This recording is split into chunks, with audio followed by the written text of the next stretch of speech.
Assalamualaikum warahmatullahi wabarakatuh. Innal hamdalillah nahmaduhu wa nasta'inuhu wa nastaghfiruh wa na'udzu billahi min shururi anfusina wa min sayyiati a'malina. May yahdihillahu fala mudilla lahu wa may yudlil fala hadiya lahu. Asyhadu an la ilaha illallah wahdahu la syarika lah wa asyhadu anna Muhammadan abduhu wa rasuluh. Allahumma salli ala sayyidina Muhammadin wa ala alihi wa ashabihi wa man tabi'ahu wa mawala. Amma ba'd. Wa qala ta'ala a'udzu billahi minasy syaithanir rajim. Ya ayyuhalladzina amanu taqullaha haqqa tuqatih wa la tamutunna illa wa antum muslimun. Shadaqallahul azim. Sesungguhnya segala puja dan puji milik Allah Subhanahu wa taala yang maha hidup dan telah menghidupkan kita. Kita hanya memuja dan memuji Allah yang maha kuat dan perkasa, yang pada saatnya akan mematikan kita semua. Kita memuja dan memuji Allah yang maha pengasih lagi maha penyayang, yang telah mengurus kita dan akan terus mengurus kita dari hal yang kecil sampai hal-hal yang besar. Dan Allah dengan kasih sayangnya telah mempersiapkan sebaik-baik tempat kembali bagi kita yang menghendakinya. Hidup di sana kekal dan abadi. Semoga apa yang kita lakukan pada hari ini menjadi catatan kebaikan kita di sisi Allah Subhanahu wa taala. Kebaikan yang telah mengumpulkan kita di dunia ini, insyaallah kebaikan yang akan mengumpulkan kita di surganya kelak. Salawat berangkai salam kita hadiahkan pada Nabi kita Muhammad sallallahu alaihi wasallam. Allahumma shalli ala sayyidina Muhammad wa ala ali sayyidina Muhammad. Yang sama-sama kita hormati Khairuddin Syah, kalau kami manggilnya Sadat, pembina Komdam. Umur beliau lebih tua dari saya, tapi tuturnya saja dia tutur kemanakan.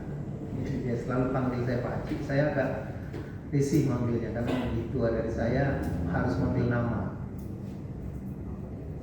Kami ada tiga kelompok dari sebelah, saya dari sebelah ini. Beliau kelompoknya termasuk Bahtiar Ja'far. Saya satu kelompok dan ada satu kelompok lagi di Hamparan Perak, Melayu Hamparan Perak.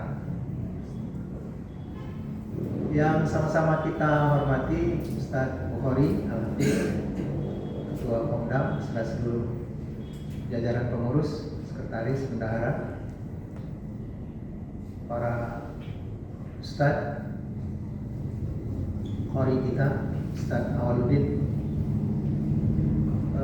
Alhamdulillah hari ini kita bisa berjumpa dengan tema politik Islam,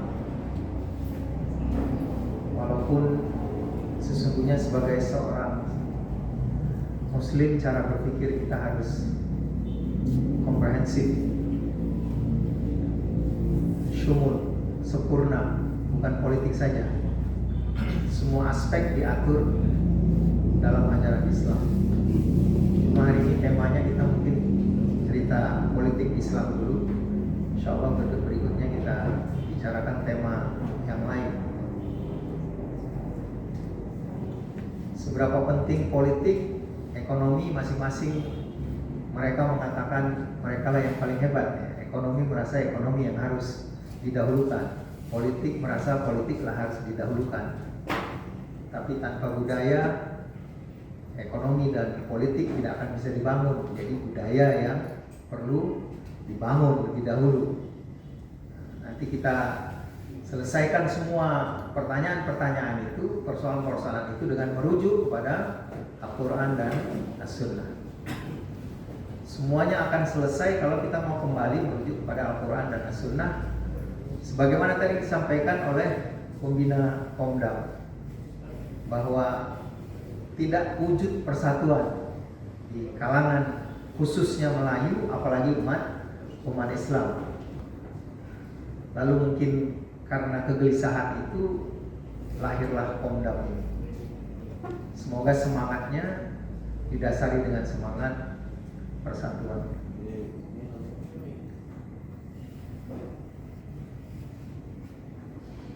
Nabi Muhammad SAW datang di tengah suasana jahiliyah,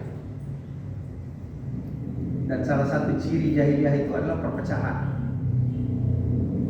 Masing-masing merasa jago, baik suku maupun pribadi.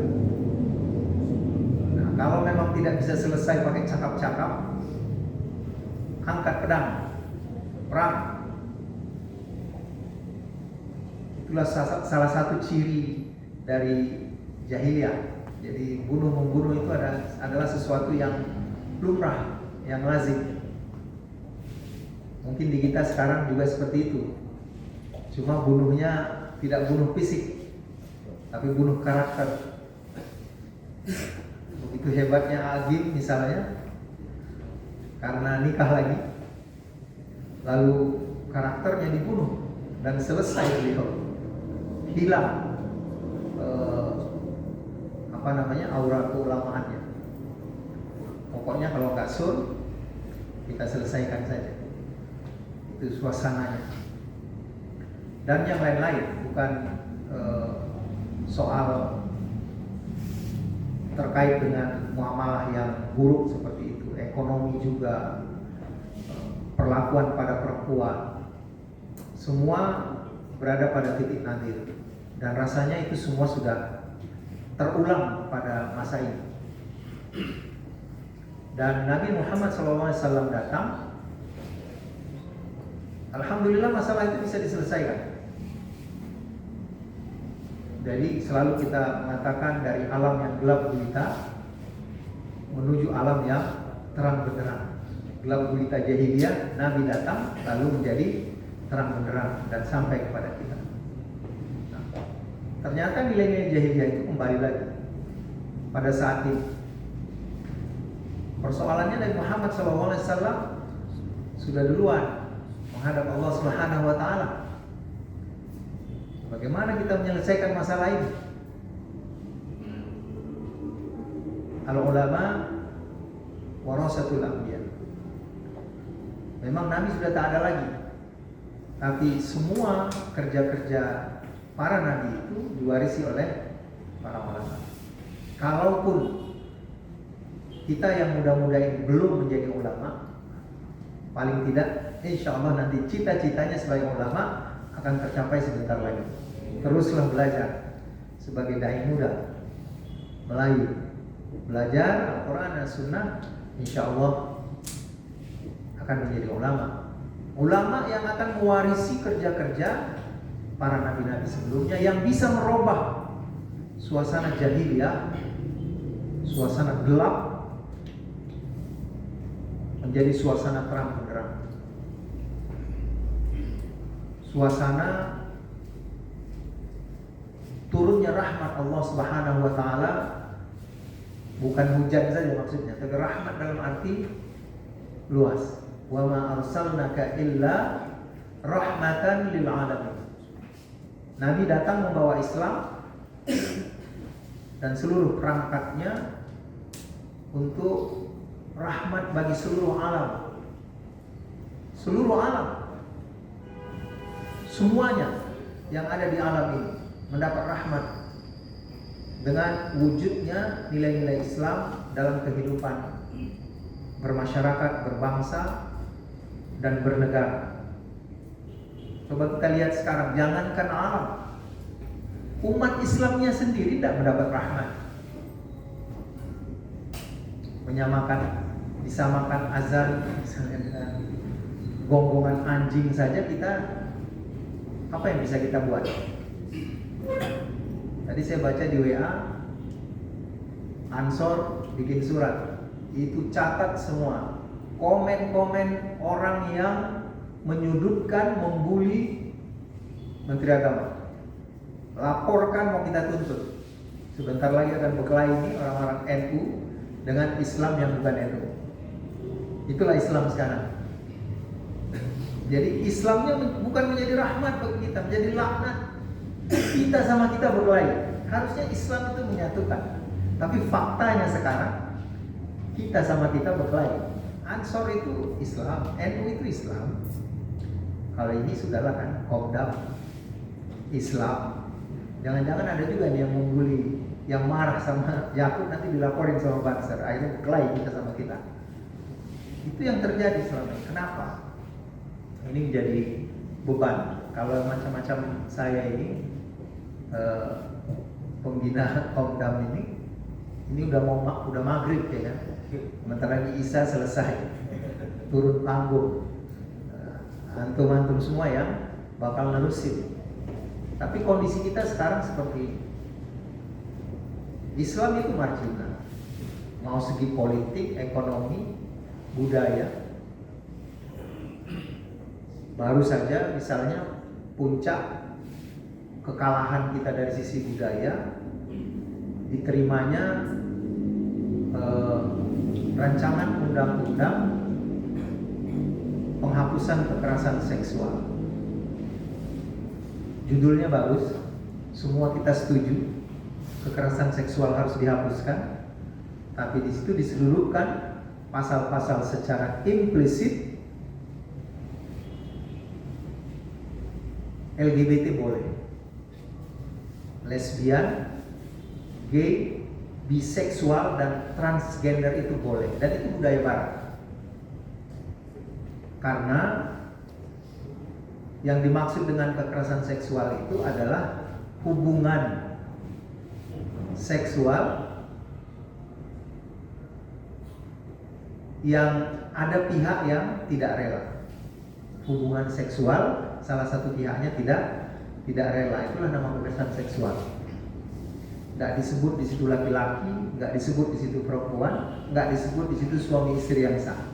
Pokoknya kalau ada hubungan seksual, salah satu merasa tidak rela, merasa mendapat kekerasan, maka dia bisa nuntut.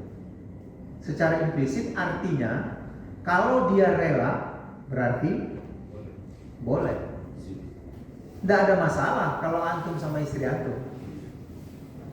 Dia rela ya nggak ada masalah. Tapi bagaimana kalau laki-laki perempuan yang tidak terikat dengan perkawinan yang sah? Kalau rela nggak apa-apa. Lebih jauh lagi, bagaimana kalau laki-laki sama laki-laki? Begitu Ustadz ketemu, ada laki-laki sama laki-laki colek-colekan. Ustadz datang di situ. Saya rela kok Ustadz. Mau bilang apa Ustadz? Lanjut kita mau ngapain dia, selesai kita. Karena ada payung hukumnya. Secara budaya kita kalah. Secara akidah, kemarin sudah dites rancangan undang-undang HIP, haluan ideologi Pancasila. Pancasila yang biasa itu adalah sila pertamanya ketuhanan yang Maha Esa. Di HIP itu Pancasilanya diganti dengan Pancasilanya versi Soekarno. Dan yang 5 itu Pancasilanya pun udah nggak sakti lagi. Kenapa? Karena bisa diperas. Bisa diperas jadi 3, bisa diperas jadi 1. Jadi gotong royong saja. Kalau yang waktu 5, sila ketuhanan yang Maha Esanya itu diletakkan di sila kelima. Bunyinya pun bukan ketuhanan yang Maha Esa, tapi ketuhanan yang berkebudayaan. Jadi kalau pergi ke Bali boleh buka aurat, karena Tuhannya harus tunduk pada budaya setempat. Dari sisi akidah kalah. Ekonomi, siapa yang menguasai ekonomi? Orang Islam paling besar konsumen minyak goreng, betul. Apalagi orang Melayu, goreng-goreng aja kan. Boleh lomah juga, tapi goreng tetap kan. Siapa yang punya pabrik sawit terbesar? 5 pabrik terbesar. Cina punya. Terakhir orang Melayu nggak dapat minyak goreng. Padahal tanah awak. Ya. Ekonomi dikuasai.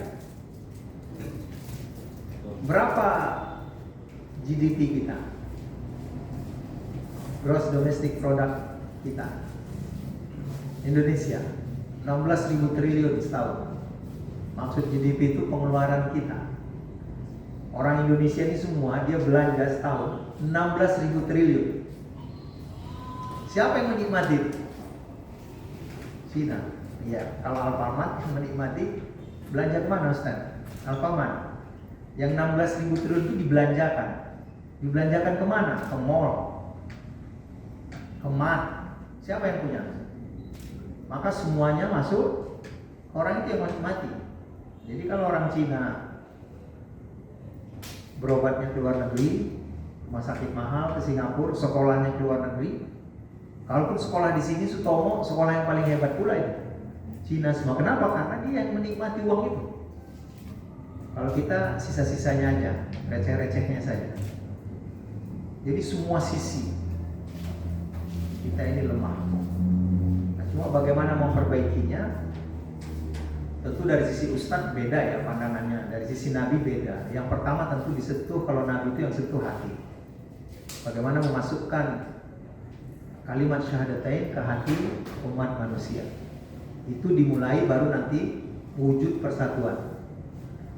Karena kalau yang satu hatinya uang, ya, yang satu hatinya berisi jabatan, yang satu hatinya berisi perempuan, kapan nyatunya? Berkelahi terus, rebutan. Tapi kalau hatinya sudah diisi dengan asyhadu an la ilaha illallah wa asyhadu anna muhammadar rasulullah, maka harusnya itu semua akan menyatukan kita. Walaupun kerja ini kerja berat, karena hasilnya tidak bisa terlihat dalam waktu yang dekat. Dia baru terlihat dalam waktu yang panjang. Itu kerja-kerja dakwah para ustaz. Tapi kita kan sudah dapat Islam itu utuh. Beda kalau dulu. Islam itu kan datangnya sedikit-sedikit. Satu ayat turun 13 tahun, baru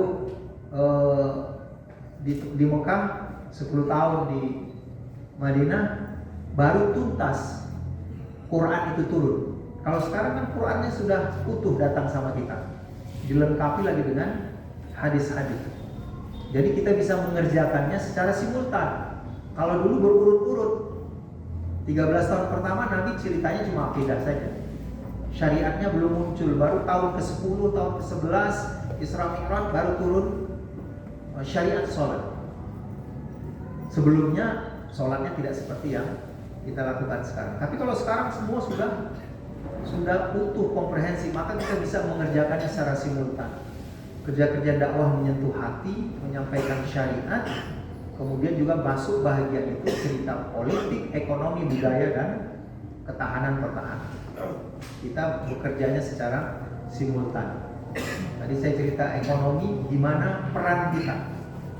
Karena kegelapan itu hanya bisa berubah menjadi terang itu ketika datang Nabi. Kalau sekarang berarti yang bisa memberikan penerangan itu adalah para ustadz. Tapi kalau ustadznya udah golap lah umatnya.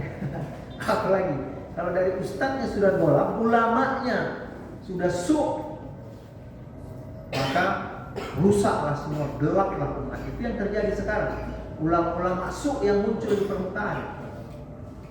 Ulama-ulama yang baik itu nggak kelihatan karena dikalahkan oleh sistem. Nah, ini bagian dari kerja-kerja Pondam untuk tampil berdiri pada posisi ulama yang memberikan pencerahan. Bukan ulama tadi mencari hanya sesuap nasi saja. Dan memang tantangannya itu 16.000 triliun tadi ya. Berarti kalau Sumatera Utara cerita ekonomi Pengeluaran rakyat Sumatera Utara itu per tahun 800 triliun. Siapa yang menikmati? Yang tinggal di Medan, pengeluaran orang Medan ini setahun 300 triliun. Siapa yang menikmati? Ya Cina-Cina kaya itu. Dulu hebat kali masjid raya kita itu kan, paling besar kayaknya masjid raya kita. Sekarang tempat ibadah siapa yang paling besar? Kelenteng yang di apa itu aja, stasiun kereta api itu udah 4 lantai kelenteng di situ. Belum lagi yang di Cemara Asri. Nah, di tol, sebelah tol ada orang tuh minta pinggir jalan. Cina bangun lebih besar apa orang itu. Sementara kita minta, udah dibangun minta nggak diisi pula lagi, masjid kosong. Tugas Ustaz balik Komdam. Nanti dari masjid di pinggir jalan itu aja kan. Bagaimana masjid di pinggir jalan itu penuh balik dengan umat. Itu kerja-kerja kita. Nah, cuma memang kalau kita berbicara tentang kehidupan berbangsa dan bernegara, memang hulunya itu harus berbicara soal politik. Kalau bicara filosofi sungai itu jernih atau tidak jernih itu tergantung hulunya. Hulunya itu mata airnya. Jadi kalau udah mata air sungai itu jernih, macam mana pun kita bikin kotor, keruh di hilirnya, itu semua disapu sama kejernihan di hulu, maka dia akan bersih. Sebaliknya, capek kita menjernihkan Sungai Deli, samping kantor DPR, saya 10 tahun di situ. Kita jernihkan tuh pakai tawas apa segala macam. Memang dasar dari sana keruh, sudah rusak hutan itu.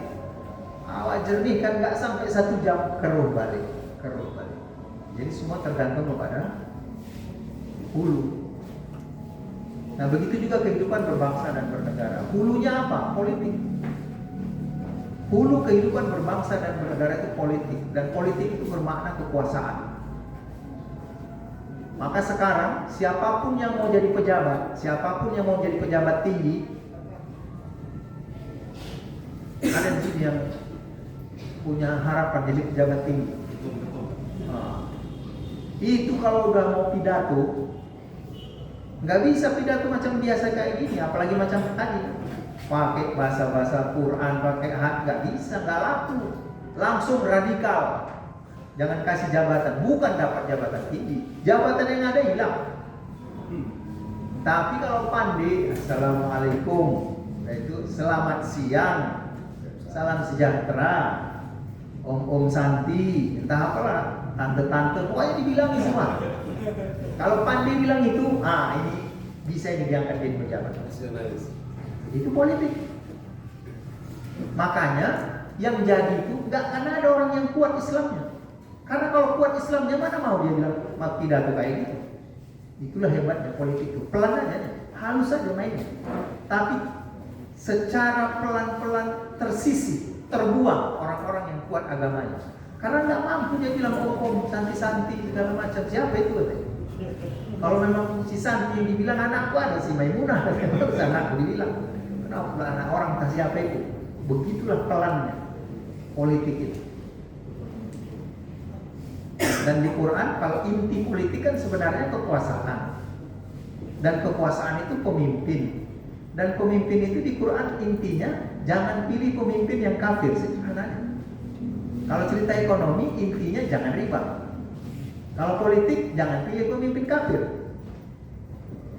Cuma memang agak kena kita kalau munafik, ya kan? Waktu kampanye sholat dia, jadi imam dia. Salah kita juga, enggak jelasnya bacaannya, dipilih juga, ya kan? Jadi kalau cerita politik Islam itu cerita kekuasaan. Kalau cerita kekuasaan, ada yang berkuasa, ada yang dikuasai. Nah sekarang orang Islam pada posisi berkuasa atau dikuasai.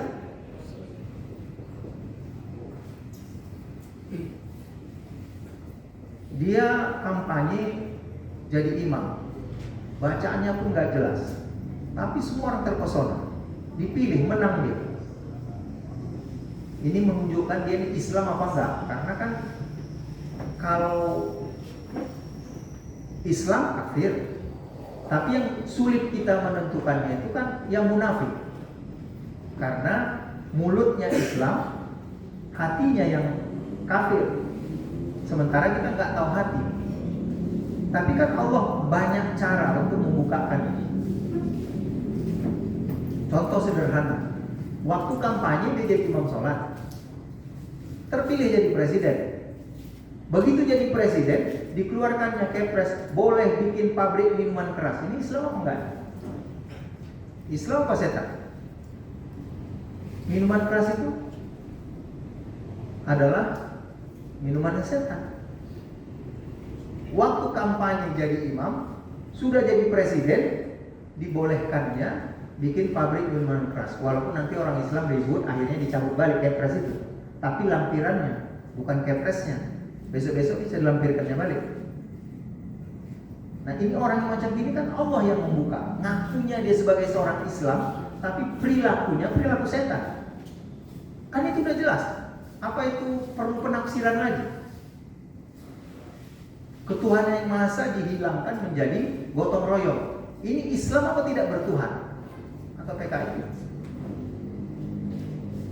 Kalau Islam dia pasti mempertahankan ketuhanan yang Maha Esa. Karena cuma Islamlah yang ajarannya itu ketuhanan yang Maha Esa. Qul huwallahu ahad. Orang Kristen Tuhannya 3. Ada Bapa, ada Roh Kudus, ada Anak. Kalau Hindu lebih banyak lagi. Bertabur Tuhannya. Sudut sana, sudut sini, dikasih kain lagi. Karena dia nggak bisa pakai kain, maka dikasih kain Tuhannya. Tapi itulah yang dihilangkan. Nah sekarang yang menghilangkan ini Islam apa enggak? Kan sudah jelas. Cuma kita lemah selemah-lemahnya. Do'if sedo'if-do'ifnya. Maka nggak bisa apa-apa. Ini PR kita.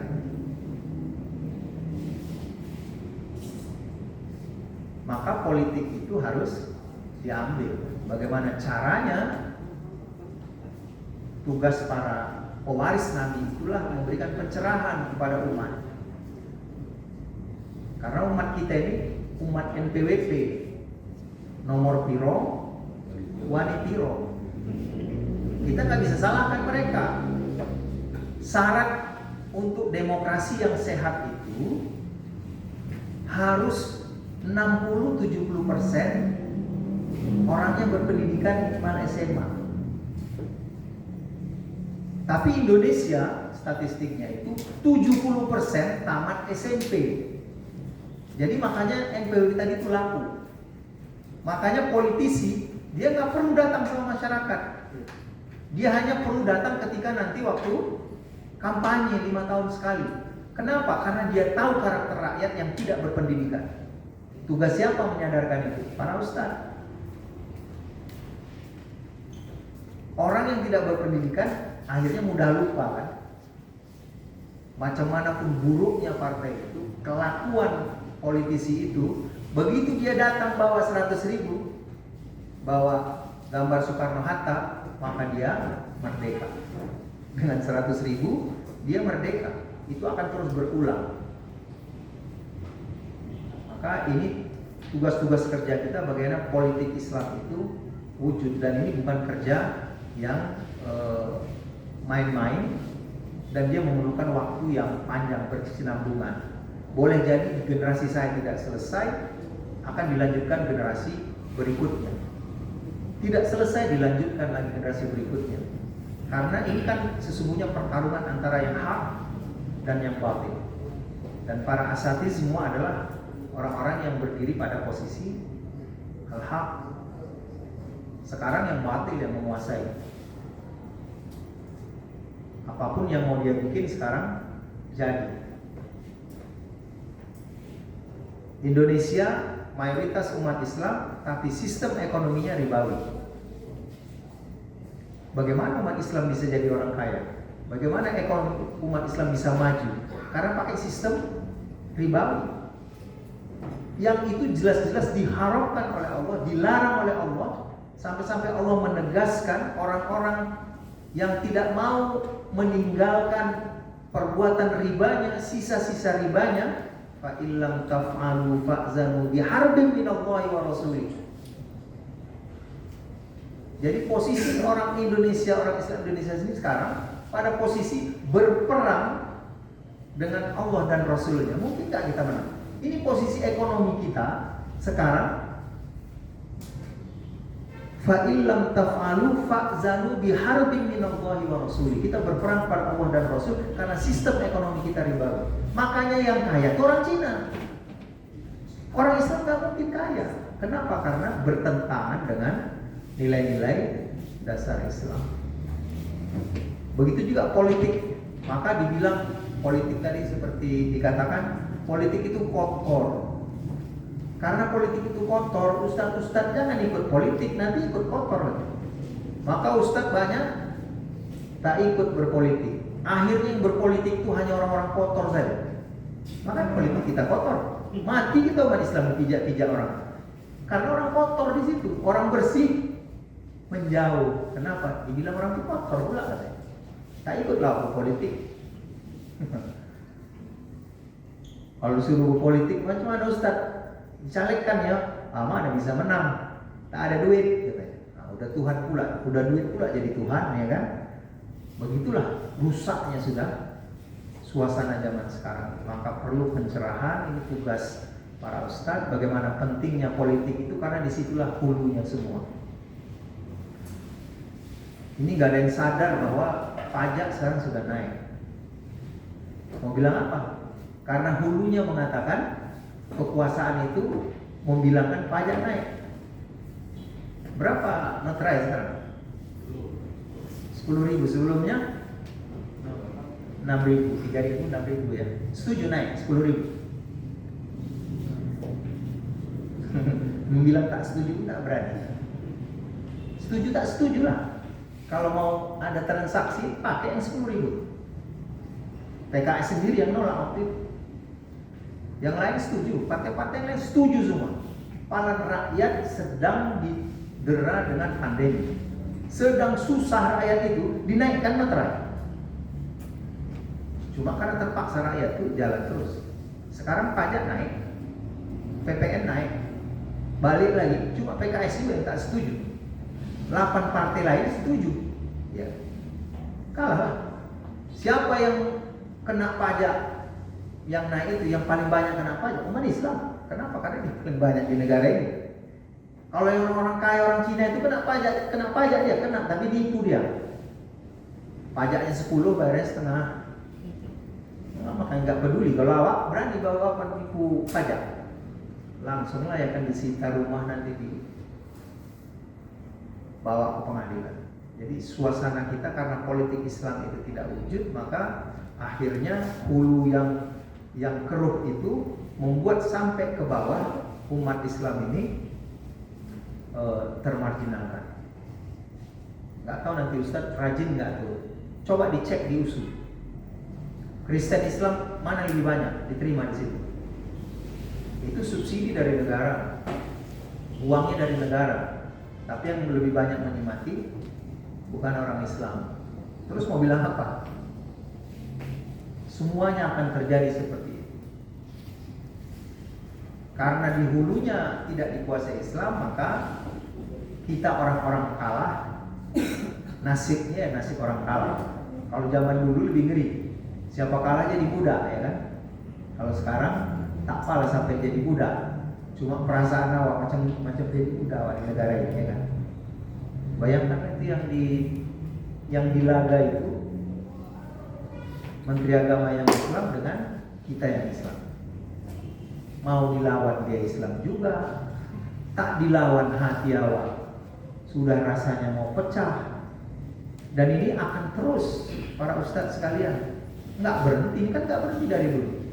Ini akan terus, akan ada lagi. Terus sampai nanti begitu marah-marah ustadz,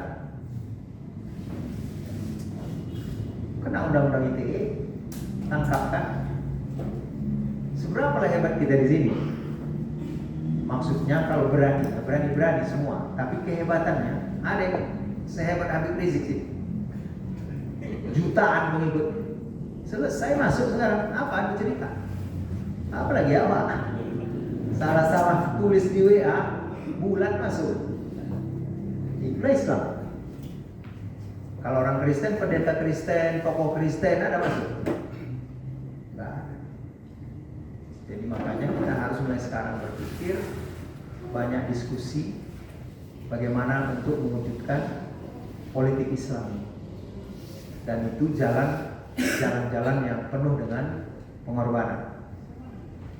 Jadi kalau yang macam kita lah ya, yang nasib oposisi ini. Kalau nasib oposisi ini orang tuh berbagi, nengok aja lah. Ini dibilang orang tuh pula ya, kalian kan oposisi katanya. Masa pula ikut berbagi, enak kali kalian udah oposisi, ikut pula kalian berbagi kata kawan-kawan. Tahankanlah. Namanya kita berjuang. Ya kalau pula kita berjuang dapat juga bagian banyak, semua orang mau berjuang. Karena berjuang itu penuh pengorbanan lah, makanya sedikit orang yang mengambil jalan-jalan perjuangan. Tapi insya Allah jalan perjuangan itu adalah jalan yang penuh dengan keberkahan. Jalan yang akan memberikan kebahagiaan. Bukan harta ya, kebahagiaan. Kalau harta nggak ada jalan perjuangan, itu contohkan Nabi. Nabi konglomerat berjuang habis hartanya. Kalau sekarang orang mau berjuang tapi kaya, nggak nyambung. Kalau berjuang, harta tidak dekat, tapi yang melekat adalah kebahagiaan. Maka doa kita itu, Rabbana atina fid dunya hasanah, kita mau kebaikan, bukan harta. Doa utama kita adalah kebaikan. Insya Allah jalan apapun yang kita tempuh sepanjang sesuai dengan aturan Allah, termasuk jalan perjuangan yang penuh dengan pengorbanan ini, dia akan mengundang kebaikan, kebahagiaan buat kita yang menjalani. Saya kira itu kalau dikatakan pengantar ya. Jadi kalau mau cerita tentang keadaan negara ini luar biasa berat, nggak bisa tidur pula nanti para ustadz. Gimana kondisi negara kita ini? Nggak ada yang mikirin negara kita ini. Para ustadz yang nggak jelas mendapatkan bagian dari negara ini sibuk mikirkan politik Islam. Sementara orang itu yang sudah mendapatkan fasilitas di sana nggak ada yang mikirkan negara ini. Semua mikirkan diri sendiri dan paling tinggi mikirkan kelompoknya. Yang penting dirinya, kelompoknya aman. Makanya perpanjang lagi 3 periode. Nah, itulah karena memikirkan dirinya, mikirkan kelompoknya. Mana yang mikirkan negara ini? Padahal selama ini sudah menikmati fasilitas yang luar biasa. Insya Allah ke depan kita perlu diskusi-diskusi yang lebih mendalam untuk membangun kesadaran bagaimana bangsa kita ini menjadi negara kita menjadi lebih baik. Diurus saja negara ini belum tentu bagus. Rumah kita diurus saja, mati-matian kita belum tentu bagus. Apalagi nggak kita urus, diserahkan pula sama orang kotor-kotor itu, maka makin kotorlah negara ini. Karena kotor negara ini, makanya jutaan orang Indonesia jadi pembantu di Malaysia, jadi pembantu di Arab Saudi, jadi pembantu di Taiwan. Kenapa? Udah kotor kali negara ini, nggak bisa lagi hidup di sini. Cuma kalau Ustaz kan mungkin jadi pembantu lah di sana kan, enak-enakan kan dari sini. Pakailah pepatah, hujan emas di negeri orang lebih bagus hujan batu di negara sendiri. Padahal karena malu kok jadi pembantu keluar ya kan, gajinya lebih hebat di sana dari gaji Ustaz. Jadi pembantu di Malaysia lebih hebat lah gajinya dari Ustaz. Cuma nggak mungkin. Jadi maka kita harus perbaiki negara kita urusi negara kita. Insya Allah negara kita menjadi lebih baik dan kebaikan itu akhirnya akan kita nikmati bersama. Assalamualaikum warahmatullahi wabarakatuh.